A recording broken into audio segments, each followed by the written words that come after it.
Hello students, कैसे हैं आप। मैं हूं विष्णु शर्मा और स्वागत है आपका अपने प्यारे से YouTube channel the Krishna classes YouTube channel में। और संभव बेच की आज हमारी क्लास है 7th, जहां हम पढ़ने वाले हैं मोशन इन स्ट्रेट लाइन। हमारी 3rd क्लास होगी motion in straight line. 2 classes हम पहले पढ़ चुके हैं। फर्स्ट क्लास में हमने पढ़ा डिस्प्लेसमेंट और डिस्टेंस के बारे में, कुछ इंपॉर्टेंट फॉर्मूलाज जाने। फिर सेकंड क्लास में हमने पढ़ा किस तरीके से वेलोसिटी और स्पीड में फ़र्क है, उन दोनों का रेशियो क्या होता है, किस तरीके से उनके फॉर्मूलाज को हम यूज़ कर सकते हैं। और आज की क्लास भी होने वाली है एवरेज वेलोसिटी और एवरेज स्पीड पर बेस्ड। इसके अलावा बात करेंगे हम मोस्ट इंपॉर्टेंट क्वेश्चंस की जो एग्जाम में आ चुके हैं, नीट आईआईटी के पेपर में आ चुके हैं, लेबर असिस्टेंट के में, एयरफोर्स नेवी एनडीए के पेपर में, जिन सवालों को बार बार पूछा जाता है। और साथ में हम बात करेंगे मंत्रास की।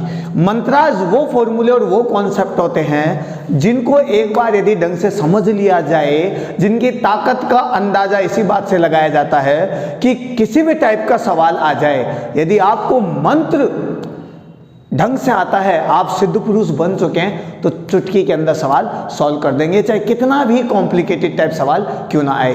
तो यहाँ से हमेशा सवाल पूछे जाते हैं। और यदि मंत्र हमें पता है, यदि हमने अच्छी तपस्या की है, बड़ी अच्छी मेहनत की है, सवालों को समझा है, कॉन्सेप्ट की बारीकियों को हमने समझा है, कॉन्सेप्ट पर यदि पकड़ बनाई है, तो मंत्र हमें हमारा रास्ता आसान बनाते हैं। मंत्र हमारे सवालों को आसान कर देते हैं, सॉल्व करते समय चुटकियों में पटाख से सवालों के आंसर ले आते हैं। आ गई मेरी बात समझ में। तो हम डिस्कस करने वाले हैं आज इन सब चीज़ों पे। बड़ी ही शानदार धुआंधार क्लास होने वाली है, तो नोट कर लेना है। साथ ही साथ में जो भी सवाल यहाँ पर बताए जाए उन्हें सॉल्व भी करना है। और अपनी टेक्स्ट बुक्स में जितने भी इन टॉपिक से रिलेटेड और आज जो मैं फॉर्मूलाज बताने जा रहा हूँ उनसे रिलेटेड जो भी सवाल है उन्हें आपको सॉल्व करना है। साथ ही साथ में मंत्रास की आपको प्रैक्टिस करनी है, ताकि मंत्रों पर आपका हाथ परफेक्ट बैठ जाए। एक बार आप यदि मंत्रों में परफेक्ट हो गए ना, तो समझ लेना किसी भी टाइप का सवाल आए, यदि ब्रह्मास्त्र आपके पास है तो आप फटाक से चुटकी में उसे सॉल्व कर ही देंगे। आ गई मेरी बात समझ में। तो चलिए बात करेंगे नेक्स्ट हमारे टॉपिक की आज की। अरे ये डस्टर से साफ ही नहीं होता है, डेली का मैटर है ये। रुको 1 मिनट। चलिए भाई, तो आगे बात करते हैं। आज हम एवरेज वेलोसिटी की, एवरेज स्पीड की, हमने प्रीवियस क्लास में भी बात की थी कि भाई एवरेज स्पीड क्या होती है, एवरेज वेलोसिटी क्या होती है। की थी क्या? की थी भाई, की थी। थोड़ी सी एवरेज स्पीड और एवरेज वेलोसिटी की बात की थी, जहां पर हमने बात की टोटल डिस्टेंस और टोटल डिस्प्लेसमेंट की। साथ ही मैंने आपको बताया था कि किस तरीके से दोनों के बीच में डिफरेंस आपको पता होना चाहिए, ताकि जब आप रिलेटिव मोशन पढ़े तो आप कंफ्यूज ना हो। ठीक है, स्पीड और वेलोसिटी के जो ग्राफ दिए हुए रहें उनमें आप डिफरेंस समझ सके तो आप आसानी से सवाल सॉल्व कर पाएंगे, अदरवाइज आप नहीं कर पाएंगे और आसान से आसान सवाल आप गलत कर बैठेंगे। आगे मेरी बात समझ में। चलिए तो बात करते हैं एवरेज स्पीड या एवरेज वेलोसिटी की। मैं बात करूं कि डिस्टेंस और डिस्प्लेसमेंट यदि मैंने सेम ले लिया है, यदि मैंने डिस्टेंस और डिस्प्लेसमेंट यदि सेम ले लिया है, यहां लिख देता हूं मैं, डिस्टेंस और डिस्प्लेसमेंट मैंने सेम ले लिया है, तो मेरी स्पीड और वेलोसिटी भी क्या हो जाएगी, सेम हो जाएगी। आगे मेरी बात समझे, यही तो बात थी। चलिए तो फिर आगे बात करते हैं, आज कुछ अलग से बढ़ाते हैं इसे। तो एवरेज स्पीड बोलो या एवरेज वेलोसिटी बोलो, इसका जो फॉर्मूला होता है वो होता है वी एवरेज। अच्छा, इसका जो फॉर्मूला होता है वो होता है अरे क्या लिख रहा हूं मैं, वी एवरेज। अरे चलिए 1 सेकेंड भाई, क्या हो गया, वी एवरेज इक्वल्स टू, यहां पे लिख सकता हूं मैं टोटल डिस्टेंस। मैं एवरेज स्पीड की बात कर लेता हूं या एवरेज वेलोसिटी की बात कर लो, यहां पर डिस्प्लेसमेंट आ जाएगा और कोई दिक्कत नहीं है। ठीक है, मुझे चाहिए important formulas, total distance divide by total time taken, यही मेरा फॉर्मूला है, जिसे हम पोजीशन के हिसाब से लेना चाहे तो x2 minus x1 t2 minus t1 लेते हैं, या फिर delta x by delta T लेते हैं। Change in displacement, change in position, दो स्थितियों के बीच का अंतर, दो स्थितियों के बीच का अंतर टोटल डिस्टेंस है, टोटल डिस्प्लेसमेंट ही होता है। और दो समयों का अंतर, आपका स्टार्टिंग पॉइंट और एंडिंग पॉइंट के बीच में जो टाइम इंटरवल आया है, जो टाइम गैप आया है, जो समय अंतराल आया है वो। तो प्रारंभिक समय, अंतिम समय, प्रारंभिक स्थिति, अंतिम स्थिति। तो हम लिख सकते हैं final minus initial, final minus initial. आप ये फॉर्मूला भी यूज कर सकते हैं, लेकिन सवाल इन फॉर्मूलों पर नहीं आएगा, सवाल आएगा इनसे हाई लेवल पर। तो उस हाई लेवल को हम कैसे समझ सकते हैं, देखिए मान लो मेरा ये 1 पॉइंट है, ये 2 पॉइंट है, ये 3 पॉइंट है, मैं यहाँ ले लेता हूँ ये 4 पॉइंट, ठीक है। यहाँ से यहाँ तक की डिस्टेंस है S1, टाइम लगा T1, V1 वेलोसिटी से मैंने ट्रेवल किया, पहले पॉइंट से सेकंड पॉइंट पे मैं पहुंच गया। S1 डिस्टेंस, T1 टाइम में V1 वेलोसिटी से मैं चला गया। उसके बाद नेक्स्ट डिस्टेंस थी मेरी S2, जिसको तय करने में मुझे टाइम लगा T2, और उस समय मेरा वेग या मेरी वेलोसिटी या मेरी स्पीड, कुछ भी समझ लो यार, ठीक है। यहाँ मैं डिस्टेंस और डिस्प्लेसमेंट अलग अलग नहीं कर रहा हूँ, एक सीधा स्ट्रेट लाइन में मोशन कर रहा हूँ। तो यहाँ से यहाँ तक जितनी मेरी डिस्टेंस है उतना ही मेरा डिस्प्लेसमेंट भी है। आ गई मेरी बात समझ में? तो V2 वेलोसिटी से चला मैं, फिर मैंने S3 जो डिस्टेंस है वो ट्रेवल करी T3 टाइम में, और मुझे वेलोसिटी लगी, या मेरी जो वेलोसिटी थी वो थी V3, मुझे टाइम लगा T3, और अब चाहिए मुझे टोटल V एवरेज, औसत वेग या औसत चाल। एवरेज वेलोसिटी या एवरेज स्पीड में कैसे निकालूंगा?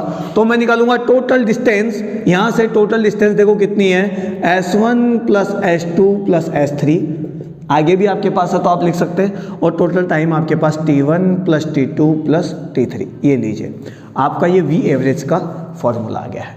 आगे मेरी बात समझे? यदि मुझे यहाँ की पोजीशन दी होती x1 और लास्ट फाइनल पॉइंट की पोजीशन दी होती x2, तो मैं लिखता x2 minus x1 T2 minus T1। यहाँ पहुँचा जब जो टाइम लगा वो, और यहाँ से स्टार्ट हुआ तब जो टाइम था वो, दोनों के बीच का डिफरेंस और दोनों ही पोजीशन के बीच का डिफरेंस। बट यहाँ पर x1 x2 नहीं दे रखे, हमें डिस्टेंस दे रखी है भाई। 1 से 2 तक x1 डिस्टेंस है, S1 डिस्टेंस है, 2 से 3 तक S2 डिस्टेंस है, और 3 से 4 तक S3 डिस्टेंस है। आप यहाँ 1 से 2 तक चलते हैं V1 वेलोसिटी से, तो आपको टाइम लगता है T1, 2 से चलते हैं आप 3 पर V2 वेलोसिटी से, और यहाँ पर टाइम लगता है आपको T2, और आप 3 से 4 पर चलते हैं तो आपके पास वेलोसिटी होती है, स्पीड होती है V3, और आपको टाइम लगता है T3, तो आप निकालिए V एवरेज। तो मैं निकालूंगा V एवरेज ऐसे। आगे मेरी बात समझिए, चलिए इसे थोड़ा और आसान बनाते हैं। खांसी अभी गई नहीं है मेरी, सिम्टम्स अभी टाइफाइड जैसे दिख रहे, बट आपको क्लास भी देना जरूरी है। एक आधा दिन बीच में क्लास ना आए तो समझ जाइए करिए, अभी तबीयत ठीक नहीं है, उठने की हिम्मत होती नहीं है। घर से 5 किलोमीटर दूर आके जो मेरी ऑफलाइन कोचिंग है वहाँ वीडियो बनाना पड़ता है, ठंड बहुत ज़्यादा है, आपको भी पता है, तो हालात बहुत ख़राब हो जाते हैं उस समय। कई समय तो खांसी रुकती नहीं है, और अभी तो 10-12 दिन से तबीयत बड़ी नाजुक हालत में है, उठा ही नहीं जाता है। घर वाले भी चिल्ला रहे हैं, बट क्या करें, मेहनत तो करनी पड़ेगी। मैं मेहनत करूँगा तभी तो आप करेंगे। आप करेंगे क्या नहीं करेंगे वो मुझे पता नहीं, लेकिन मुझे तो मेहनत करनी है। यदि मैंने कहा है कि आपको क्लासेस मुझे देनी है तो देनी है। जिस दिन पूरी हिम्मत टूट जाएगी कि अब मेरी बस की नहीं है वीडियो बनाने की, केवल उसी दिन छुट्टी रहेगी, अदरवाइज आपको रेगुलर बेसिस पे क्लासेस मिलती रहेगी। ठीक है, आपके लिए भी यही वक्त है अपने आप को तैयार करने का। कब तक दूसरों की मोटिवेशन लाइन सुनते रहोगे भाई? अभी वक्त दूसरों की मोटिवेशन लाइन सुनकर खुद मोटिवेट होने का नहीं है। अभी वक्त है खुद को मोटिवेट करने का, खुद की कहानी लिखने का। दूसरों की कहानी कब तक पढ़ोगे? अब वक्त है खुद की कहानी लिखने का, क्योंकि अपना समय आ गया है। अभी पूरे जोश के साथ लग जाओ, फाड़ के रख दो, खुद की कहानी लिखने की कोशिश करो, तब आपको समझ में आएगा। तब आप अपने सक्सेस की कहानी जब खुद लिखेंगे तब मजा आएगा। कब तक दूसरों की कहानियां पढ़ेंगे? वो सुबह ये उठता है, वो सुबह उस समय उठता है, वो 5 बजे उठता है, वो इतनी मेहनत करता है। अरे कोई बात नहीं भाई, तुम 10 बजे उठते हो, कोई दिक्कत नहीं। अब 10 बजे उठ के तो अपने आप को अपने एम के प्रति पूरा झोंक दो, पूरी जोर से, लगन से, लग जाओ अब 10 बजे भी उठ के यदि आप लोगोगे तो वक्त गया नहीं है, वक्त अभी हमारी मुट्ठी में है। हमें हमारी कहानी लिखनी है तो हमें मेहनत तो करनी पड़ेगी, बिना मेहनत करे इतिहास नहीं लिखा जाता। आ गई मेरी बात समझ में? चलिए, यदि मैं यहां पर बात करूं, इसी फॉर्मूले को मैं थोड़ा आगे बढ़ाऊं कि मेरी डिस्टेंस सेम है। अब की बार मैं यहां पे S1, S2 और S3 को मैं सेम ले लेता हूं। चलो मैं इधर लिख देता हूं ऐसे। मेरी डिस्टेंस सेम है, ये एक पॉइंट से दूसरे पॉइंट तक, यहां तक भी S डिस्टेंस है, दूसरे पॉइंट से तीसरे पॉइंट तक भी डिस्टेंस मेरी सेम है। ये मत देखना डायग्राम हमारे सर में इसमें S तो इसमें तो बड़ा है, इसमें छोटा है। मैंने लगभग सेम मानी है, सेम ही मान ली लगभग। क्या ये लो मैं यहाँ बीच में से डाल लेता हूँ ना, कई लोग ऐसे कहेंगे सर तो है ना डायग्राम ही ढंग से नहीं बनाते। फिजिक्स का पहला रूल, सुंदर डायग्राम। ठीक है, चलिए डिस्टेंस यहाँ से यहाँ तक दोनों की सेम है, ये भी है S डिस्टेंस, ये भी है S डिस्टेंस। आपको यहाँ से यहाँ तक टाइम लगता है T1, सेकंड पॉइंट से थर्ड पॉइंट पे आपको जाने में टाइम लगता है T2, फर्स्ट पॉइंट से सेकंड पॉइंट जाते हैं आप तो आपकी वेलोसिटी है V1, सेकंड से थर्ड पॉइंट पे आप जाते हैं तो आपकी वेलोसिटी है V2। और अब आपको यदि निकालनी पड़ जाए एवरेज स्पीड तो आप आसानी से निकाल सकते हैं। देखिए V average is equal to total distance S1 plus S2 की जगह आप लिखेंगे S plus S divide by आपको लिखना है टाइम, टाइम की जगह आप लिखेंगे T1 प्लस T2। यदि मैं यहां लिखूं V एवरेज तो यहां पर लिखूंगा 2S, T1 की जगह मैं यहां पर देखो ध्यान से देखो लिख सकता हूं वेलोसिटी इज इक्वल टू होता है displacement divide by time, distance divide by time, time is equal to होगा डिस्टेंस डिवाइड बाय वेलोसिटी या डिस्प्लेसमेंट डिवाइड बाय वेलोसिटी या डिस्टेंस डिवाइड बाय स्पीड, आप अपने हिसाब से समझ लीजिए। ठीक है, मैंने आप पे छोड़ दिया ये चीज़, क्यों? क्योंकि मैंने यहाँ पे डिस्टेंस और डिस्प्लेसमेंट एक ही माना है, तो कई लोग वेलोसिटी भी लिख सकते हैं, स्पीड भी लिख देते हैं, एक ही बात है। कई किताबों में आपको तो वेलोसिटी का फॉर्मूला मिल जाएगा total distance divide by total time, तो समझ लेना वो डिस्टेंस और डिस्प्लेसमेंट सेम ही है वहाँ पर। ठीक है, चलिए टाइम की बात करें तो टोटल डिस्प्लेसमेंट की बात आएगी। यहाँ पर देखिए डिस्प्लेसमेंट डिवाइड बाय वेलोसिटी है तो S divide bye V1, S divide bye V2, क्योंकि यहाँ पर S डिस्टेंस हमने ट्रेवल की V1 स्पीड से और S डिस्टेंस हमने बाद में ट्रेवल कर दी V2 स्पीड से। ठीक है, अलग अलग स्पीड है, अलग अलग टाइम है, बट डिस्टेंस सेम है। ठीक है, चलिए भाई मैं थोड़ा सा इसको रफ कर दूं, ऊपर से मिटा देता हूं मैं इसको। ठीक है, चलिए ताकि आपको फटाक से सॉल्यूशन मिल जाए। ठीक है, ये ब्रह्मास्त्र है। ठीक है, मंत्र समझ लीजिए इसे। ये जो फॉर्मूला है यहाँ पर बेस डायरेक्ट सवाल आते हैं एग्जाम में, फिर बाद में मत कहना कि सर कैसे सवाल दे दिया आपने, आपने तो ये फॉर्मूला बताया नहीं था। अरे भाई मैं पूरी चीजें बताऊंगा, पढ़ना आप ही को है। आगे मेरी बात समझ में? चलिए आगे बढ़ते हैं। तो मैं यहां पर बात करूं V एवरेज की, तो यहां पर देखो 2S डिवाइड बाय S, यहां पर आप कॉमन ले लीजिए, आपके पास बचेगा 1 plus V1 divide by 1 plus V2। S से S आपका उड़ गया है और अब आ जाएगा 2 divide by 1 upon V1 plus 1 upon V2। ये लो सवाल सॉल्व। यदि आप इसे आगे लेना चाहे तो आप लिख सकते हैं V1 V1 plus V2, LCM ले लो यार, पर आसानी से बन जाएगा ये 2V1 V2 V1 plus V2, और ये आपका एक नया फॉर्मूला बनकर आ गया है। क्लियर हो गया कंप्लीट? चलिए मैं इसको रफ करता हूँ भाई आगे, आप नोट कर लेना, बड़ी काम की चीज़ है वैसे देखा जाए तो, बट आगे जरूरत भी पड़ेगी इन चीज़ों की। ठीक है, बड़ा इंपॉर्टेंट फॉर्मूला है ये। आपको सवाल पूछा जाएगा कि एक आदमी है 10 की स्पीड से जाता है किसी डिस्टेंस पर और वापस लौट आता है 20 की स्पीड से, एवरेज स्पीड निकालो, तो आप फटाक से इस फॉर्मूले से निकाल सकते हैं। अभी मैं आपको इससे रिलेटेड 2-4 अच्छे सवाल भी बताने वाला हूँ। ठीक है, हम वहाँ पर फिर रटते हैं, आप एसएससी तक में चले जाओ, जहाँ पर चाल और दूरी के सवाल आएंगे, स्पीड और डिस्टेंस से रिलेटेड जो भी क्वेश्चंस आ जाएंगे वो सब इसी फॉर्मूले से सॉल्व होंगे। ठीक है। तो आप चाहे एसएससी की तैयारी करो बाद में, आज आप एयरफोर्स, नेवी, एनडीए की तैयारी कर रहे हैं, बाद में सिलेक्शन होता है, अच्छी बात है, नहीं होता है तो आप फिर एसएससी वगैरह की तैयारी करेंगे तो वहाँ भी ये सब काम में आने वाला है। ठीक है, चलिए भाई, इसलिए मैंने आपके लिए ये फॉर्मूला बता दिया है स्पेशली। ठीक है, चलिए नीट का सवाल देखते हैं भाई एक। ठीक है, a particle move x distance with the velocity v1 and next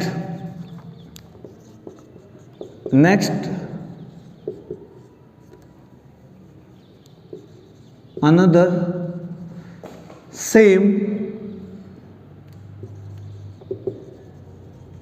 distance x traveled with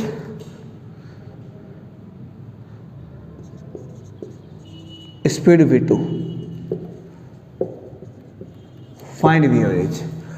A particle move x distance with a velocity v1।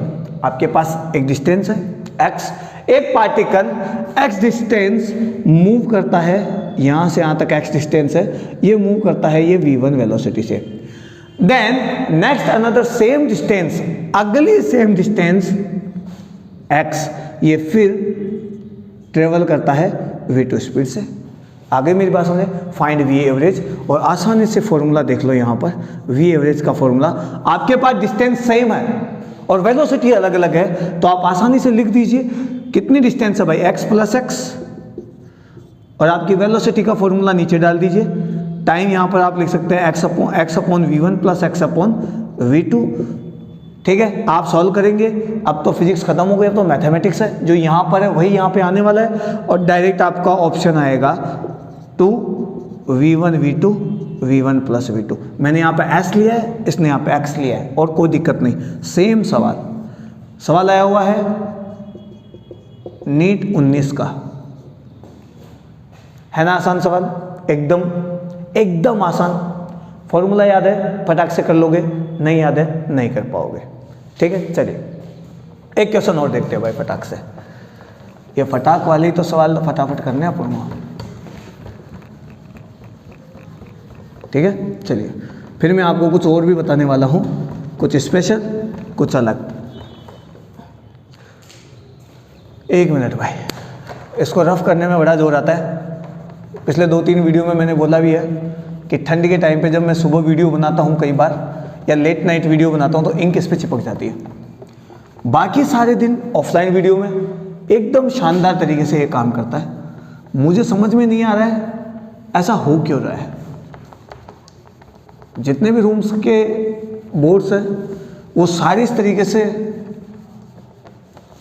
जल्दी से साफ हो नहीं रहे हैं। अब पता नहीं क्यों, क्या प्रॉब्लम है, बट इसके पीछे भी मुझे टाइम नहीं मिल रहा है। अभी करेंगे इसका भी इलाज, देखते हैं कि कोई केमिकल आता है या फिर केवल ठंड की वजह से इंक फटाक से जम जाती है। अभी तो वैसे भी आदमी जम रहे हैं।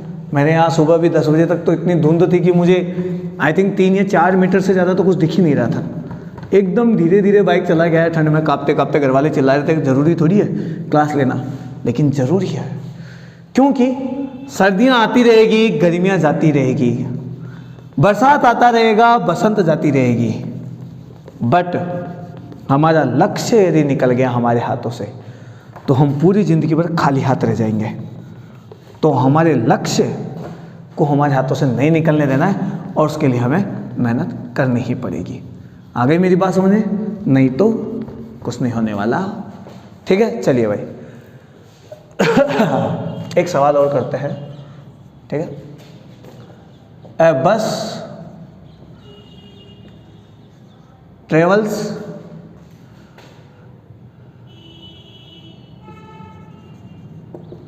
half of its journey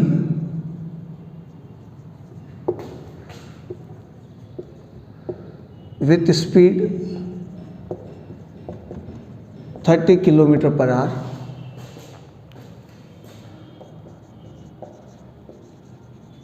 How much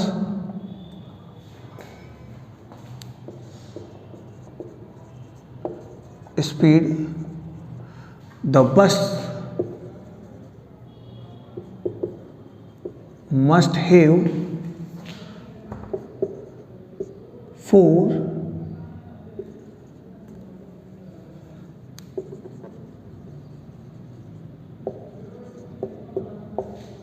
remaining half journey.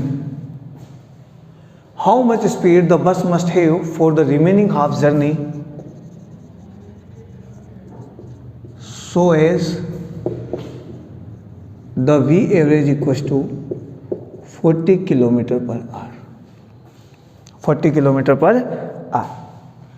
A bus travels half of its journey with a speed 30 kilometre प्रति घंटा. मैंने यहाँ पे इंग्लिश में सवाल लिखा है, हिंदी मीडियम वाले बच्चों को मैं बोलकर बता देता हूँ. एक बस अपनी आधी जर्नी, आधी यात्रा 30 किलोमीटर प्रति घंटे की रफ्तार से करती है. How much speed the bus must have for remaining half journey. बची हुई आधी यात्रा के लिए बस की स्पीड कितनी होनी चाहिए कि टोटल वी एवरेज, टोटल औसत वेग या औसत स्पीड 40 किलोमीटर पर घंटा आ जाए. ठीक है, एक बस है, मैं यहाँ पे लिख देता हूँ, एक बस आपकी. ठीक है, यहाँ से यहाँ तक इसकी आधी जर्नी है और बची हुई आधी जर्नी यहाँ से यहाँ तक है. मैं यहाँ से यहाँ तक डिस्टेंस ले लेता हूँ x, अगली भी आधी हो जाएगी x. अरे भाई आधी आधी हुई ना. यहाँ से यहाँ तक वो 30 किलोमीटर प्रति घंटे की रफ्तार से चलती है. यहाँ से यहाँ तक की स्पीड हमें पता नहीं है. एवरेज स्पीड हमें पता है, एवरेज स्पीड है 40 किलोमीटर पर घंटा. ठीक है, तो सिंपल सी बात है यार, यदि डिस्टेंस सेम है, ध्यान से देखो, डिस्टेंस सेम है, डिस्टेंस सेम है तो हमारा वी एवरेज का फॉर्मूला हो जाता है 2v1 into v2 v1 plus v2. V average हमें दे रखा है 42, v1 हमें दे रखा है 30, v2 हमें पता नहीं, मैं लिख देता हूँ v2 और यहाँ पे लिख सकता हूँ v1 की जगह 30 और फिर यहाँ लिख देता हूँ v2. सिंपल सी बात है, v1 की जगह मैंने लिख दिया है 30, v2 की जगह मैंने v2 ही रखा है, कोई बात नहीं.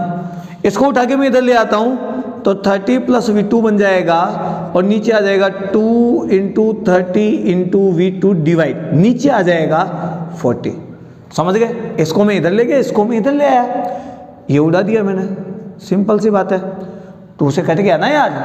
2 times 30 plus v2 equals to हमारे पास बचेगा 3/2 v2. क्लियर सी बात है, 3/2 ही बचा. इसको यदि मैं इधर उठा ले जाऊं तो 30 equals to 3/2 v2 minus v2, plus का v2 इधर जाके माइनस का हो जाएगा. 30 माइनस ये होता है 1.5, अरे 3/2 होता है 1.5. 1.5 में से एक चला गया तो मेरे पास बचा 0.5 v2. अभी तो मैथ्स है, फिजिक्स कंप्लीट हो चुकी है. ठीक है, मुझे चाहिए v2. v2 इक्वल हो जाएगा 30 डिवाइड बाई 0.5. पॉइंट हटाओ, जीरो लगाओ, यहाँ से यहाँ कट गया, हमारे पास आ गया 60 किलोमीटर पर घंटा. क्लियर? तो बस की आधी यात्रा में 30 किलोमीटर पर घंटा स्पीड होगी तो आधी यात्रा में 60 किलोमीटर प्रति घंटा स्पीड होगी, तब जाके इसकी एवरेज स्पीड 40 किलोमीटर पर घंटा बनेगी. आगे मेरी बात समझे? इस टाइप से सवाल एग्जाम में आते हैं. चलिए एक आधा सवाल और करते हैं फटाक से. ठीक है भाई. अरे मार्कर कहाँ गिर गया? चलिए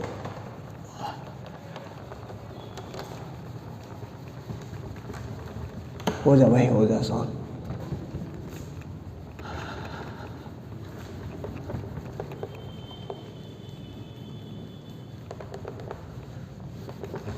ठीक है, एवरेज स्पीड से हमारे पास अच्छे अच्छे सवाल बनते हैं, एग्जाम पॉइंट ऑफ व्यू से ज़रूरी भी है और एग्जाम में आते भी है भाई.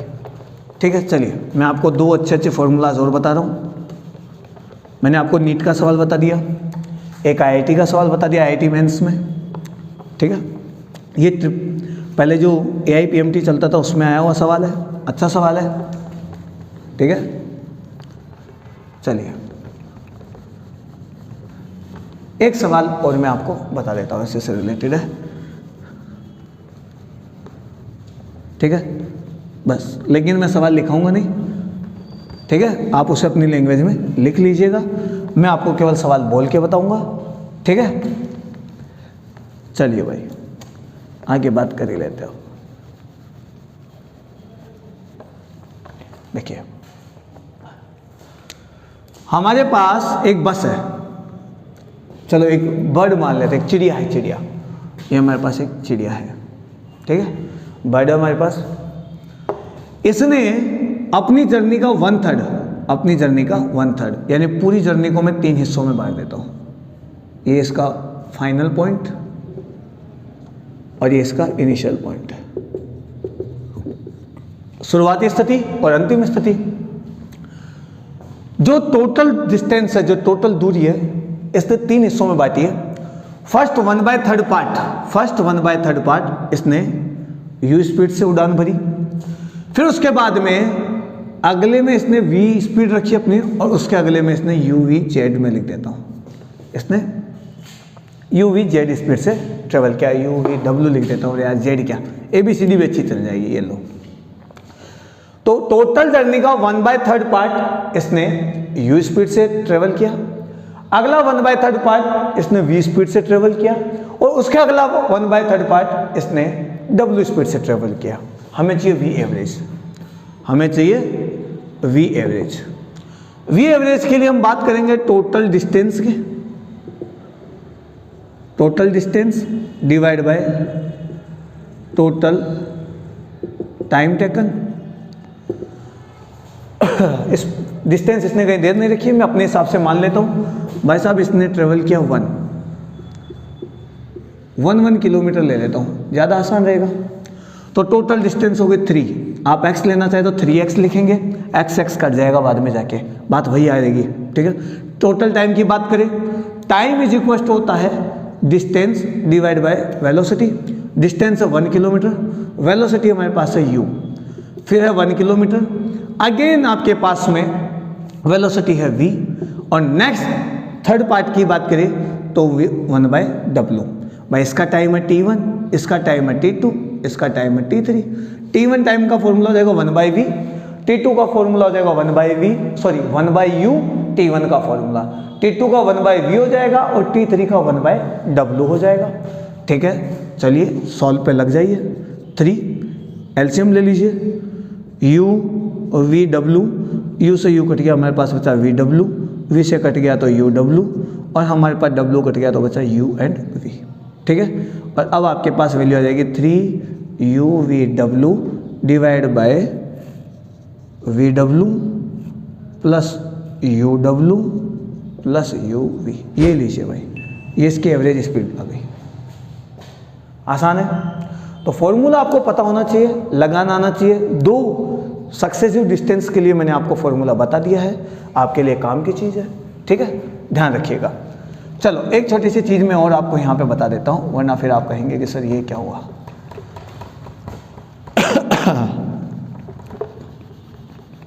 ठीक है, इसी में बता देता हूँ। ऑब्जेक्टिव क्वेश्चंस में इस टाइप की सवाल आते हैं, आपको सॉल्व ना करना पड़े, इसलिए मैं आपको आफ्टर सॉल्यूशन जो रिजल्ट आता है वो मैं बता देता हूँ। कुछ रिजल्ट हमें याद रखने पड़ेंगे, क्योंकि एग्जाम में आते हैं पैटर्न बेस्ड सवाल, इनके स्पेशल पैटर्न्स होते हैं, उसी पैटर्न का सवाल एग्जाम में आएगा, ठीक है। तो चलिए बात करते हैं उसकी। देखो डिस्टेंस आपकी सेम है, वेलोसिटी आपकी ये है, और यहाँ पर है t1 टाइम, t2 टाइम, और मैं इधर ले लेता हूँ t3 टाइम। इसके लिए आपको टाइम लगा t3, ठीक है। तो आप यहाँ से यहाँ तक चले, A पॉइंट से B पॉइंट पर u स्पीड से, यानी ये पक्षी चला या आप समझ लो कैसे समझ लीजिए, u स्पीड से आपको टाइम लगा t1। सेम स्पीड आप, सेम डिस्टेंस आपने v स्पीड से ट्रेवल की, आपको t2 टाइम लगा, और अगली सेम डिस्टेंस आपने w स्पीड से ट्रेवल की और आपको टाइम लगा t3, ठीक है। अब ये बात तो हम समझ गए, u v w आपको दे रखा है, एवरेज स्पीड आप कैसे निकालते हैं।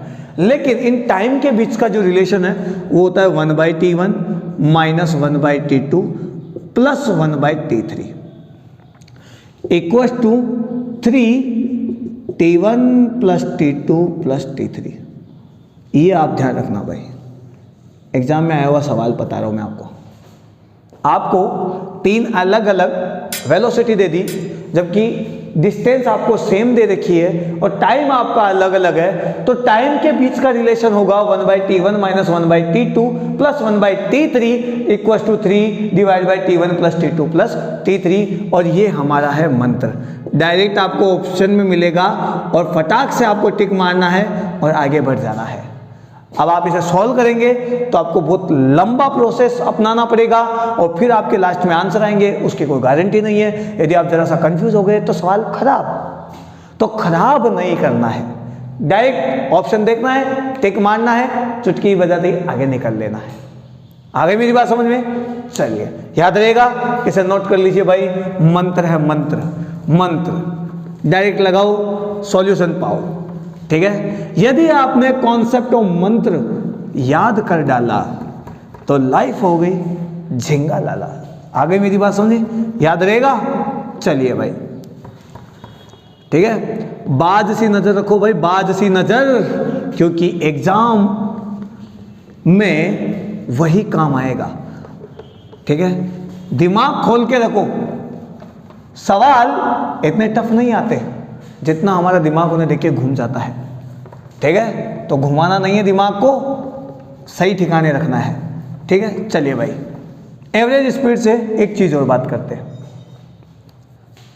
देखिए भाई, ये चीज हमने पढ़ी कि भाई आपके पास यदि डिस्टेंस सेम है, एस डिस्टेंस है और एक अगली डिस्टेंस पे आपकी एस है, यहां पर आपने v1 वेलोसिटी रखी अपनी, तो आपको टाइम लगा t1, और यहाँ पर इस पॉइंट के बाद में मैं ले लेता हूँ, ये ए पॉइंट है, बी पॉइंट है, बी पॉइंट के बाद में आपने अपनी वेलोसिटी कर दी v2 और आपको टाइम लग गया t2, ठीक है।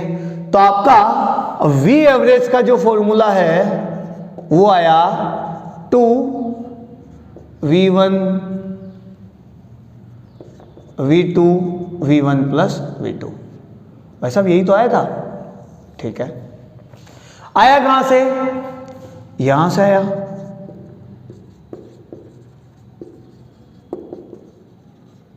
Total distance divide by total time taken, और आपने यहां पे लिख दिया सॉल्व करने के बाद ये। लेकिन यदि मैं कहूं कि भाई साहब ये t1 और t2 भी सेम है, आपका स्पीड सेम है, नहीं है, स्पीड तो सेम नहीं है, लेकिन आपकी डिस्टेंस भी सेम नहीं है। आपकी बात डिस्टेंस अलग अलग है, आपकी बात डिस्टेंस अलग अलग है, वेलोसिटी अलग अलग है, लेकिन टाइम सेम आपकी बात। आपने s1 डिस्टेंस v1 स्पीड से ट्रेवल की, लेकिन टाइम लगा आपको t। अगली डिस्टेंस s2 थी, उसको आपने v2 स्पीड से ट्रेवल की और उसमें आपको टाइम लगा फिर t। यानी आपने सेम डिस्टेंस चले, मैं क्या बोल रहा हूं, गलत बोल गया हूं, सॉरी, दोबारा बात करते हैं। आपके पास में टाइम है सेम, लेकिन डिस्टेंस है अलग अलग, वेलोसिटी है अलग अलग। आप मान लो 2 सेकंड चलते हैं, तो आपने पहले 2 सेकंड चल लिया, हो सकता है आप 2 किलोमीटर चले गए हो, और आप अगले 2 सेकंड में जब चलते हैं, यहाँ से यहाँ तक 2 सेकंड मान लेता हूँ, यहाँ से यहाँ तक 2 सेकंड मान लेता हूँ, हो सकता है अगले 2 सेकंड में आप 5 किलोमीटर चले गए हो, यानी आपकी स्पीड v1 है, यहाँ स्पीड v2 है, सीधी सी बात है। तो आपकी डिस्टेंस जब सेम होती है तो आप v एवरेज का फॉर्मूला लगाते हैं ये। लेकिन यदि आपके पास टाइम सेम हो, डिस्टेंस सेम नहीं हो, डिस्टेंस सेम नहीं हो, टाइम सेम हो, तो आपके पास फॉर्मूला क्या बनेगा? तो हम यहां से उठाते हैं total distance s1 plus s2 divide by total time t plus t। अरे भाई t और t सेम ही तो टाइम लगा है, t1 t2 नहीं लेना है, ठीक है। अब की बार बात करते हैं टोटल डिस्टेंस या डिस्प्लेसमेंट की, तो आपके पास डिस्टेंस बराबर होता है फॉर्मूला वेलोसिटी इंटू टाइम, या आप स्पीड लेना चाहे तो स्पीड इंटू टाइम। स्पीड यहां पर देखो, मैं s1 डिस्टेंस चलता हूं तो मैं v1 स्पीड से चलता हूं और टाइम मेरे को लगता है t, प्लस मैं s2 डिस्टेंस चलता हूं तो मैं v2 स्पीड से चलता हूं और टाइम लगता है फिर मुझे t, divide by total time आपका आ जाएगा 2t। आगे देखिए, t आप कॉमन ले लीजिए, v1 प्लस v2 बचेगा, अरे यहाँ पे v1 बचेगा, यहाँ v2 बचेगा, नीचे डिवाइड में बचेगा 2t, t से t उठ जाएगा, और अब आपके पास v एवरेज का फॉर्मूला आ जाएगा। हाँ, पानी पी लेता हूँ मैं। v1 plus v2 divide by 2। ये लीजिए, ये आपका वी एवरेज का फॉर्मूला निकल के आ गया। दो फॉर्मूला है। ये कब लगाना है? जब आपका एस सेम हो, डिस्प्लेसमेंट सेम हो। और ये आपको कब लगाना है? जब आपका टाइम सेम हो। डिस्टेंस सेम होगा तो फॉर्मूला आप लगा लेना सीधा ये 2v1 plus v2, sorry v1 into v2 divide by v1 plus v2। और जब आपके पास में टाइम सेम होगा तो आप लगा लेना v1 plus v2 divide by 2। एकदम सिंपल सा आंसर है, सिंपल सा फॉर्मूला है, याद आपको करना है भाई। ठीक है, चलिए इस पर एक सवाल भी बता देते हैं आपको, फटाक से चटकी बजाते सवाल आ जाएगा। ठीक है, याद कर लेना भाई, याद कर लेना, याद कर लेना, बड़े काम की चीज़ है। बाद में मत कहना सर ने हमें सवाल बताया नहीं। ठीक है, चलिए भाई, एग्जाम में आए हुए सवाल की बात कर ही लेते फटाक से। ठीक है,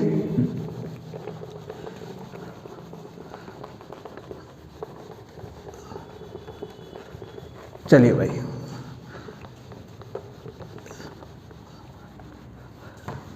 बड़े काम का सवाल बताने जा रहा हूं। ठीक है, आप इन सवालों को Newton's law of motions, sorry equation of motion, Newton's equation of motion से आप सॉल्व कर सकते हैं। अरे न्यूटन की गति के 3 समीकरण है ना, इक्वेशंस है ना, उनसे भी सॉल्व कर सकते हैं। लेकिन अभी तक हमने इक्वेशंस पढ़ी नहीं है।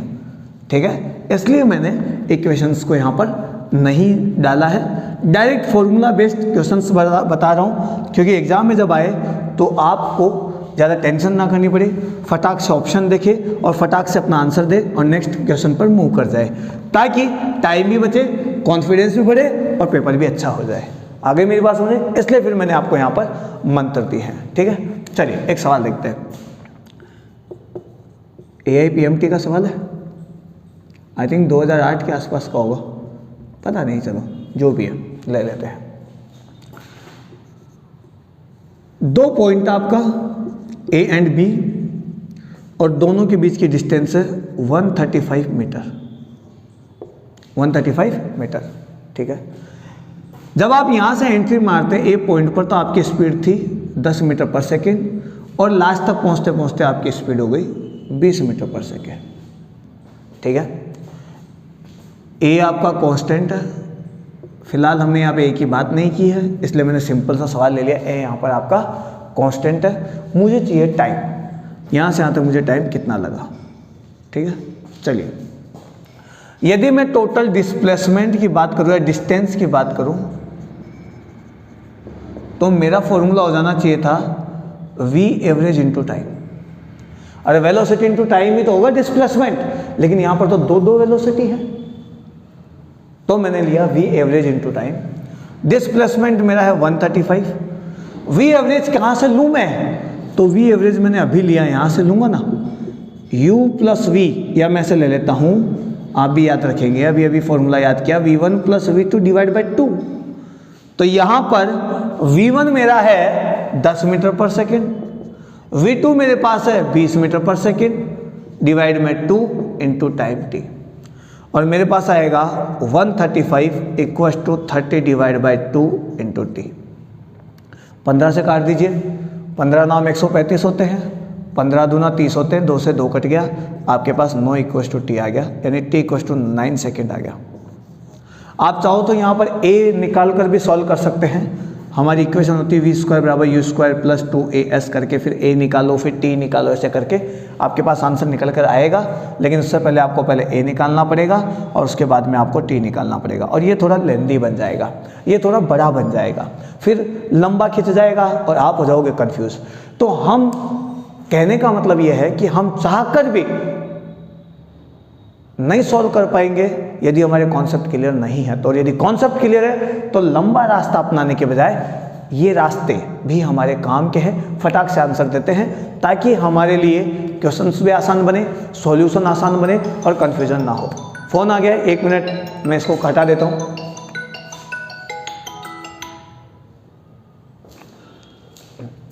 लो, फ़ोन को तो काट दिया, अब क्या करें, आते ही रहते हैं फ़ोन, घर से भी स्टूडेंट्स के भी आते रहते हैं। आ गई मेरी बात समझे, सबको समझ आया?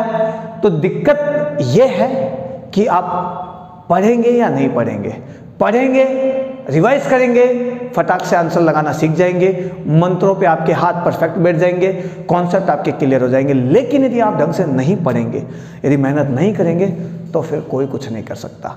आ गई मेरी बात समझे? मैं आपको अच्छे से अच्छे कॉन्सेप्ट बता सकता हूँ, सवाल बता सकता हूँ, न्यूमेरिकल बनाना बता सकता हूँ। अब आपको प्रैक्टिस तो खुद ही करनी पड़ेगी, ताकि धीरे धीरे आप खुद बनाने लग जाए, क्योंकि पेपर आपको देने जाना है, मैं आपके साथ नहीं रहूँगा। आगे मेरी बात समझे?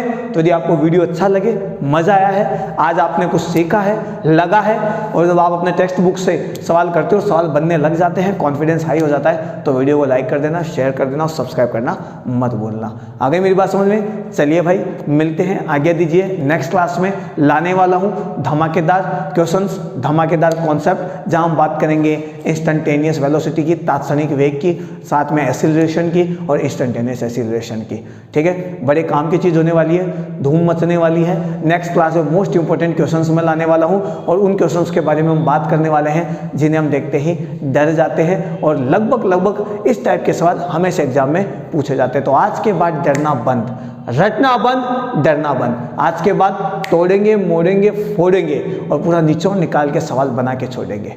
आ गई मेरी बात समझ में? तो चलिए, दीजिए आज्ञा, मिलते हैं नेक्स्ट क्लास में। जब तक के लिए जय हिंद, जय भारत।